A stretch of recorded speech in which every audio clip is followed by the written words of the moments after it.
Tie-dye Reader. The Wonderful Fluffy Little Squishy by Beatrice, Alemagna. Read by Tie-dye Reader Kristie.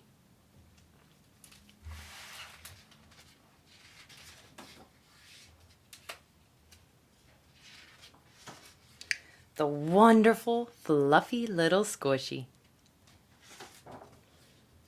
My name is Edith, but my friends call me Eddie.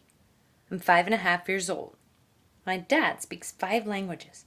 My mom sings like a bird. My sister is an ice skating queen. But me, I don't know how to do anything. Nothing at all. That's what I think, anyway. This morning, I heard my sister say these words: birthday, mommy, fuzzy, little, squishy.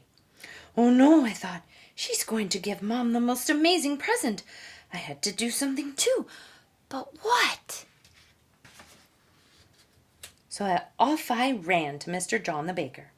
With all of his wonderful squishy things, he had to be able to help me. Hello, Mr. John. Do you have a fluffy squishy?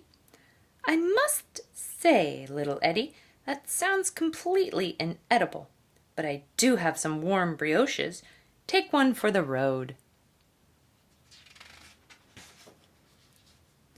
I tucked the brioche into my bag and set off to see Wendy, the prettiest florist in the whole neighborhood. A tufty fluffy? That must be a fuzzy plant, Wendy decided. Take this clover. It will bring you good luck. A fluffy, The fluffiest place I could think of was Mimi's shop, where she had fluttery, feathery things in every corner. That's where I'll find it, I thought. A fluffy fuzzy? Oh, my dear girl, fuzzy isn't fashionable at all. But here, take this. It's very precious, Mimi assured me. A mother-of-pearl button? Finally, I was making progress.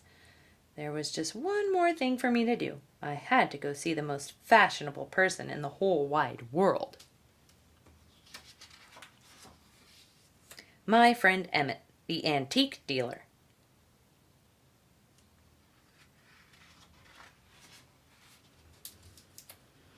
A plump what's it? Asked Emmett. I don't have anything quite like that, Eddie. But here is a real treasure for your mother. A stamp from the British Navy. Extremely rare. I'm sure she'll love it. An old stamp? Maybe things weren't going so well after all. I went to every shop in the neighborhood, but nobody knew anything. In the center of town was Theo's butcher shop. The big grump was my last hope. Oh, what? A silly squishy? Yelled Theo, pointing his big knife right at my nose. I don't have time for such foolishness. Go on, get out of here, Eddie. I was so scared that I ran out of there as fast as a jackrabbit. Darn it all. And now it was snowing. I felt so tired and discouraged that I looked for a place to rest. Just as I was giving up, I heard these amazing little giggles right near my ear, and then I saw it.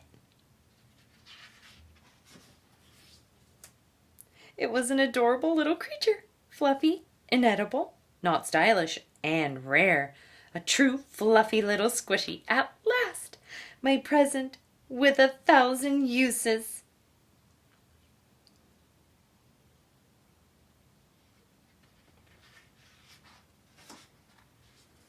Thanks to Mr. John's brioche, I almost had the squishy in my hands, but just then it slipped and fell right into the garbage can that the stupid Quentin was just about to close.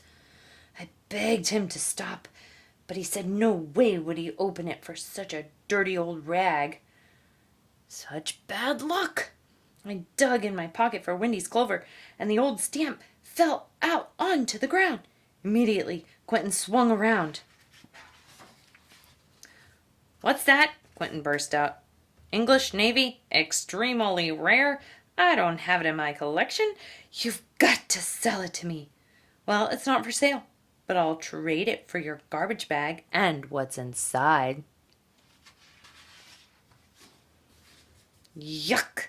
The little Fluffy had rolled around in the stinky garbage and now smelled so horrible that it really needed a bath. But where?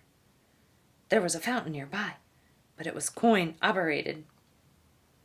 And I didn't have a cent in my pockets, only Mimi's old button. Still, it was worth a try. After all, it was a very precious button. I put it into the slot and waited. A few seconds later, as if by magic, water gushed and sprayed everywhere. We stood under a waterfall of mist and snow. It was a beautiful sight, and all the people applauded. It was the best day ever, because nobody before me had ever discovered such a wonder, which meant that I now knew how to do something better than anyone else. How to find fluffy little squishies. At home, Mom couldn't get over it. "This fluffy little squishy is the best present ever. Did you find it yourself?" "I did. Me and my wonderful friends."